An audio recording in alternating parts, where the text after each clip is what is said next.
Welcome to the Triathlon Nutrition Academy podcast, the show designed to serve you up evidence-based sports nutrition advice from the experts. Hi, I'm your host Taryn, accredited practicing dietitian, advanced sports dietitian, and founder of Dietitian Approved. Listen as I break down the latest evidence to give you practical, easy to digest strategies to train hard, recover faster, and perform at your best. You have so much potential, and I want to help you unlock that with the power of nutrition. Let's get into it.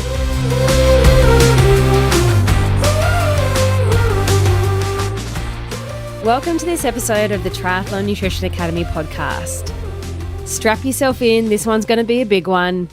Today, I want to talk about sports gels. There's a lot of information out there, so I really want to try and fast track your research. Because not all gels are created equally. There's a huge variety of brands and flavours, and the content of them varies as well. But they're beautiful, aren't they? They remind me of apps. They are bright and colourful, and apps are designed to make you want to eat them. And gels packaging are designed the same. They're designed to encourage you to eat them. So I want to go through what to look for when you're buying your gels. And there's a number of things that you want to actually have a look at when you're looking at the label, etc. So we're going to go through some of those things. The first thing that I always check when someone shows me a new gel or I'm looking at new products on the market is their carbohydrate content. Now, what's out there now has a huge range of carbohydrate content. There's brands that range from around 20 grams of carbohydrate per gel.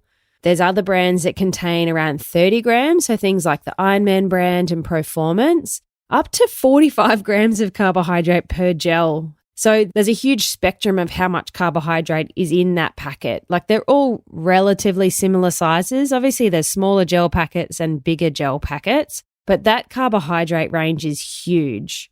And you don't have to consume it all at once. I don't think we can get it in Australia, but if you're listening in overseas, you can get Sponsor Sports Foods. They have a gel that's in a cool little toothpaste container. So it's got that toothpaste lid that you can flip off and put back on again, that cap.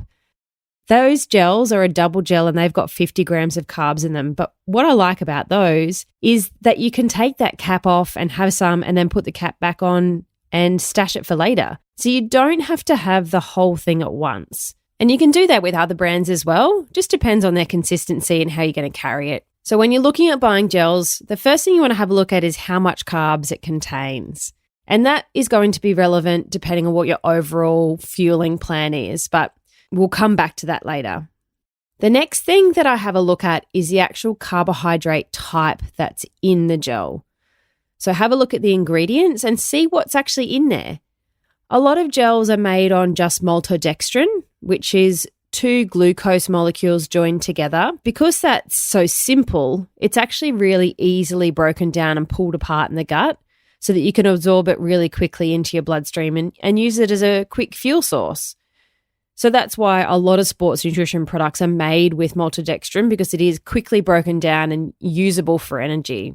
There's also products that have maltodextrin plus fructose, which is a different type of sugar, and that's actually absorbed differently across the stomach lining to glucose. So Performance is a brand that uses glucose and fructose, and it does that by relying on sucrose, which is 1 molecule of glucose and 1 molecule of fructose, which is just like white table sugar. So have a look at the brand that you're using and what ingredients it contains in terms of the carbohydrate types because they are all different. So what one is right for you really just depends on what your overall nutrition plan is. You don't necessarily need to pick a certain gel because of a certain type of sugar because you can probably get it from other components of your overall nutrition plan. It would only really matter if you were solely using gels. The other thing you might see on gel labels is the word isotonic. Now, that's just a measure of the concentration of it. So isotonic is a solution that has the same salt concentration as our cells in our blood. Hypo means less, so it's less concentrated, and hyper is high, so it's more concentrated. So isotonic essentially means that you don't need to take your gel with water. So it's a right concentration to absorb it without needing to drink, say, a whole glass of water to dilute that down. Often for it to be isotonic, a gel, there's probably going to be a lower carbohydrate content in that gel for it to have that same concentration as our blood. So as an example, SIS do an isotonic gel, but it only has about 20 grams of carbohydrate in it, and it's a fairly large packet. Like out of the gel sizes, it's probably one of the biggest I've ever seen. So depending on what you're doing, if you like those gels, you've got to stash them and carry them somewhere. So if you're doing long runs and you're relying solely on big isotonic gels, then you need to decide where you're going to put them all. Because if you need 10, I don't know where you're going to carry 10. But they can be useful if you just want a couple for a change of texture or change of flavour, or somewhere where you don't have as much access to water. But regardless, you're probably going to need to carry water anyway, because a gel alone, even if it is 10, it's not really likely to meet your fluid needs with just gels alone. If a gel doesn't say it's isotonic, then it's not. So you do need to consume that with water to help its absorption across the stomach lining. And that's because they are really concentrated. There's a lot of particles in that solution. It's more concentrated than our blood. So you need to have water to dilute that to help it digest and break down and actually be absorbed across our stomach lining. Consistency is another factor that varies widely with gels. They range from really liquidy to really, really thick. And some people purely have a preference on their gel based on consistency. So some brands that are really thick would be Goo or Cliff, and they can actually be quite good to rip off the top and nibble on, like easier to have small amounts than having to have a really liquidy gel and having to have it all in one go. Because if you're running and it's liquidy, you're likely to get sticky fingers and it's all going to go everywhere. And some people just hate that. Whereas if you hate sticky fingers and you don't want to have it all at once, then go for a thicker gel because you can rip the top off, have a nibble and stash it or hold it in your hand and keep running without the risk of getting sticky fingers. So some of the more liquidy brands would be things like High Five or SIS or Proformance, but there's a huge range out there. So if consistency is your thing, if you're a consistency eater, then you can play around with the different brands for the consistency that you like. There's also more jelly consistency type products.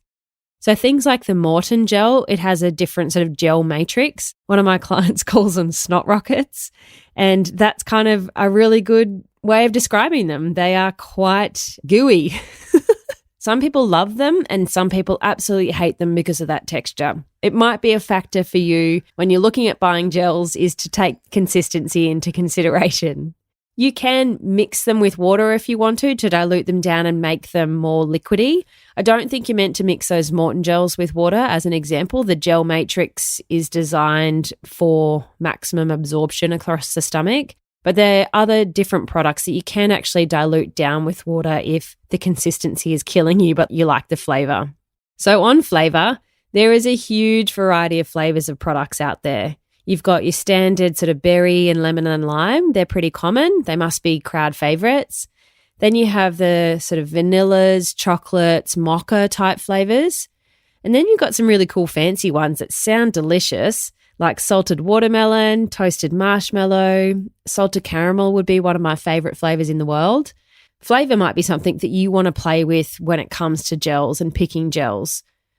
Go out and try a range of flavours. If you think that you're just a berry person, then you could stick with the berries, but try and branch out a little bit and try a few different things to see if there's something cool that you like that might be a bit different. Let me know if this sounds like you. Do you feel exhausted by the end of the training week? Do you crave sweets in the afternoon and feel like you need a nap? Training for 3 disciplines can be absolutely exhausting if you haven't dialed in your nutrition. It can be frustrating when you can't quite piece together the solid race performance you know you're capable of, and confusing when there's so much information out there, but you're not sure what's the right method for you. My goal for you is to unlock your true potential and feel like a supercharged triathlete. Firing on all cylinders, full of energy, and not only smashing quality training sessions, performing in every race too. If you're finally ready to start nailing your nutrition, join a powerful community of like-minded athletes in the Triathlon Nutrition Academy program. Head to dietitianapproved.com/academy to check it out now. For less than the cost of a coffee a day, you will finally have a plan for your nutrition instead of winging it and hoping for the best. When it comes to the other ingredients, the other main one to consider with gels is the sodium content, because this again varies so widely. Some are really, really, really low, like I don't even know what was the point of putting it in there. And some are really, really high, like there's some extra salt boosted sort of gel products out there. And there's no right or wrong answer here because it depends on what your overall plan is. You're not using entirely gels, so you can get your sodium from other sources without having to rely on the sodium in gels. Although in saying that, I've had 2 Ironman athletes in my career come and see me because they needed help, and they were both doing their entire Ironman on gels. You know, they came to see me because they weren't feeling great. They were having terrible runs. Partly it was because they were using solely gels. For an Ironman, you know, you're out there all day. You might ride for 5 or 6 hours. You might run for 3.5, 4 hours plus. You're out there for a long time. It's a long time to be consuming the same flavour, the same texture. And they were also actually using a shit gel. It was low in sodium. It didn't have a good range of carbohydrates. It wasn't ticking all the right boxes for me when I look at race nutrition for someone. So for both of them, I took them away from just gels as their strategy, and we introduced some other things to give them actually what they needed. And both of them are doing way better now that they're not doing that. Now, if you wanted to just use gels, you can. But then it's really important that you do have a gel that's got enough sodium in it. It's got different types of carbohydrates for you. It's meeting your fueling needs. But I would say that it's rare that somebody actually wants to do that. The other thing you want to consider with gels is the cost. They range from $1 a gel all the way up to sort of $5, $6 a gel. So for some people that can be cost prohibitive. When you're buying, have a look at all of those factors, because if you're using a lot of gels in training and heading into events, like you might actually go through a fair amount of product. It's not like you're just using 1 or 2 here and there. You can go through a fair amount if you're really practicing your race nutrition and dialing that up as you head into sessions, then you will probably go through a fair bit of stuff. So when you're buying, start ticking off each of those components and have a think about what's going to work best for you. You can just start by going into a bike shop or a run shop and get a range of things to try, or hit up a mate for just one of theirs. There'd be nothing worse than buying a whole box of something because you saw it on special and then hating it. I'd encourage you to get 1 or 2 of something somehow and test it out before you go and invest in a whole box. If you're one of my clients, I like to give you a couple of samples to try to sort of help start that journey, because that'll help direct you with what you like in terms of flavour and consistency without having to waste too much money buying heaps of product. Some companies will do a mixed box as well, like a trial pack, if that's what you wanted to do for a certain brand. And then you can try a variety of flavours and see which ones you like the best. At the end of the day, you really need to like your nutrition because you're more likely to consume it if you like it. If you don't like it, then you're not really going to consume it when it matters. You will second guess yourself and think, oh, no, I can get home without it. Whereas if you loved it and you were looking forward to it, then you're more likely to consume it and you're more likely to then meet your fueling needs.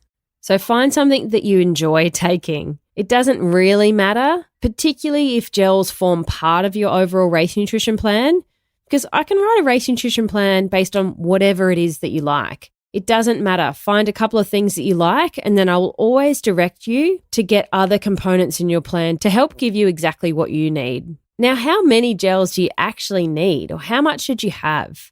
And I guess the answer is, how long is a piece of string? It's highly, highly individual how much you need in terms of gels and overall fueling. What I would recommend you not do, though, is don't blindly follow the instructions on the packet. A lot of gels will have on there, take 1 every 20 minutes or have 3 an hour or whatever it is. Don't blindly follow that because that's just blanket, generic, cookie cutter advice. So how many gels you have really just depends on your overall fueling and hydration plan. You can use a lot of gels or you can only use a couple sprinkled throughout. It doesn't really matter as long as your overall plan is dialed in. In the Triathlon Nutrition Academy, we actually go through specifically what you need for rides and runs so that you can start to dial in your nutrition during exercise. And then I teach you how to build that up so that you can increase your gut tolerance as you head towards key races. One of the most common questions I get from people is, why do gels upset my stomach? A lot of people completely avoid gels because they just don't sit right.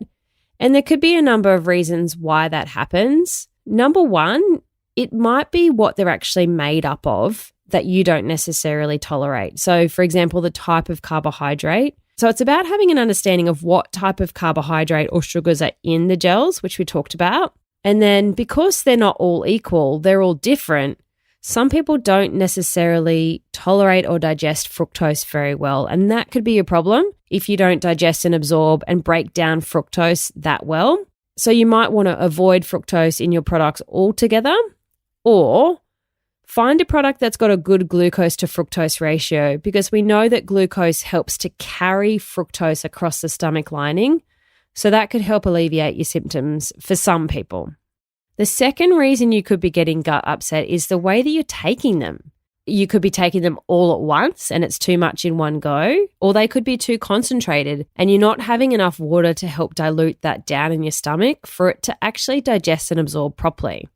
So if it's not isotonic, then you might need to look at increasing the amount of water you have with it to help get it absorbed properly, because they are concentrated little suckers. They've got maybe 30 grams of carbs in a tiny little 45-gram packet. They have a really high osmolarity, which means that there's a high amount of particles in the solution per 1 litre of solvent. So to dilute that down, to be able to digest it and absorb it across the stomach lining, you're going to need to lower the osmolarity. Dilute it down to lower the particles in the solution, and that will help your digestion, and that could potentially help with your gut upset as well. I worked with a guy heading into Cairns Ironman this year, and he spent his whole run feeling sick and nauseous. He was a good athlete and knew how to put himself into a hole, so he could sort of switch that off until he finished. And then he'd spend an hour spewing afterwards because he wasn't digesting and absorbing his nutrition at all. He was just blindly following this set amount of carbohydrate per hour that he'd pulled off the internet because that's what his training buddy said he should do. And he just couldn't tolerate it. There's no point doing that if you don't tolerate it. It makes no sense to put the fuel in if it's not digesting and absorbing. Like, you can smash 200 grams of carbs an hour if you wanted to. Doesn't mean it's going to do anything. It's going to slowly fill up your tummy until the only way is out. So my strategy with him was to actually pull his nutrition back. And then we slowly chipped away at trying to build it up again so that you get used to a certain amount of nutrition and you know you tolerate it and you can digest it. Because if it's not digesting, you're not using it for energy anyway. Because the blood's not really in your stomach when you're running away from a lion. Your digestion pathways are minimized. Your blood is diverted away from your stomach. It's in your heart, it's in your lungs, it's in your diaphragm, it's in your working muscles. It's not really going to help you with the digestion side of things. So you do need to train your body to deal with taking nutrition while you're exercising, and particularly exercising at higher intensities. Gels are a massive minefield of information. There's new products coming out on the market all the time. I struggle to keep up with it and taste them all. But you don't actually have to use gels. There are so many other options. You might want to use sports drinks or blocks or food. I'm seeing a real movement away from commercial sports nutrition products at the moment. Probably for the last few years, maybe 5 years, people are starting to use more real food options when they're exercising. And that's totally fine, as long as it's part of your overall nutrition plan and you tolerate it. It's one of the reasons I actually created the Fuel Your Adventure book. It's a little recipe book with more real food options for fueling. It's got energy balls, some bars. It's got some savory options because a lot of gels are sweet. In fact, I don't know any savory gel on the market. There used to be one in Australia, but it doesn't exist anymore. And gels are certainly being produced with low flavour profiles to help combat that. But let me know if there's a savory gel on the market that I don't know about. The Fuel Your Adventure book has some savory options in there because you just get so sick of sweet. There's also a homemade sports drink recipe in there too, which you can do yourself. So I might link that in the show notes if you want to check it out. Whew, all right. That is everything that you need to know about sports gels to get started. Definitely not all gels are created equal. Some are better than others, but it comes down to 1, your personal preference, and 2, what fits in as part of your overall nutrition plan. It's unlikely that you're going to do something like an Ironman on just gels, although I have seen it twice. So don't stress if your gel doesn't have much sodium or it doesn't have different types of carbohydrates, because you're going to be able to fill those holes with something else. So find something that you like having, and then you're more likely to do it when you're in a hole or you're feeling flat or fatigued or your brain's not working because you've been running for like 3 hours. Use a variety of flavors too that can be useful for people, and save your most favorite flavor for the back end where you really are looking forward to it and it helps you to get there. So I hope that's helped. I would love it if you could send me a DM on Instagram and let me know what your favorite gel is. And definitely let me know if there is a savory gel somewhere in the world. I've not come across one for years, but there's definitely a hole in the market if you want to develop one. All right, that's it for today. If there's anything you're still unsure about when it comes to gels, just send me a DM on Instagram and let me know what you're struggling with. Thanks for joining me for this episode of the Triathlon Nutrition Academy podcast. I would love to hear from you. If you have any questions or want to share with me what you've learnt, email me at podcast@dietitianapproved.com. You could also spread the word by leaving me a review and taking a screenshot of you listening to the show. Don't forget to tag me on social media at dietitian.approved so I can give you a shout out too. If you want to learn more about what we do, head to dietitianapproved.com. And if you want to learn more about the Triathlon Nutrition Academy program, head to dietitianapproved.com/academy. Thanks for joining me, and I look forward to helping you smash it in the fourth leg. Nutrition!